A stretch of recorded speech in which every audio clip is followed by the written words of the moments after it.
We've all seen these headlines before. Playing video games causes aggression. Playing video games makes you more violent. Playing video games decreases your empathy. But do these reports tell the whole story? Being immersed in a world of destructiveness can make you lose all sense of reality, especially video games that reward violent behavior. As a result, this can cause video game players to think of the world in a different manner. Studies show that players of violent video games have increased activity in the prefrontal cortex, the center for decision making and self-control, and the amygdala, the emotion center. Surveys reveal that violent video games trigger aggressive feelings.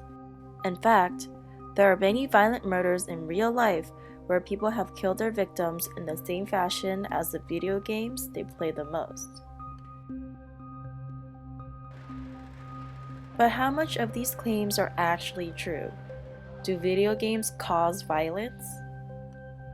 Many of these studies that show negative impact on behavior are subjected to publication bias. This means that studies that show a relationship between video games and aggression are more likely to be published. In addition, many of these studies have exaggerated their findings. Many of them found a correlation between video games and aggressive thoughts. This is far from the claim that video games cause violent action. In a study in 2012, 6,500 eighth graders were asked to perform a frustrating task. Those who play video games had less hostile feelings than those who do not.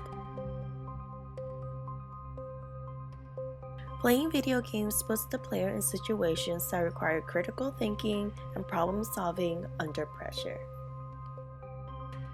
Video games can also help develop a wide set of social skills, such as collaboration towards a common goal. However, this is not to say that there aren't any ramifications for video games. There are some video games that are inappropriate for younger kids. But there are teen and mature ratings on video games to allow parents to determine whether the video games are suited for their kids. Yet, some people think video games are so bad that we need to take further action. So what should we do? Should we increase taxes on them? Should we ban them? Should we put them all in a fire and burn them? The line for too much violence is different for each person.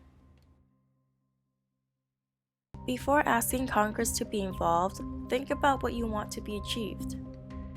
If you deem a video game too mature, that is up to your parental discretion and control.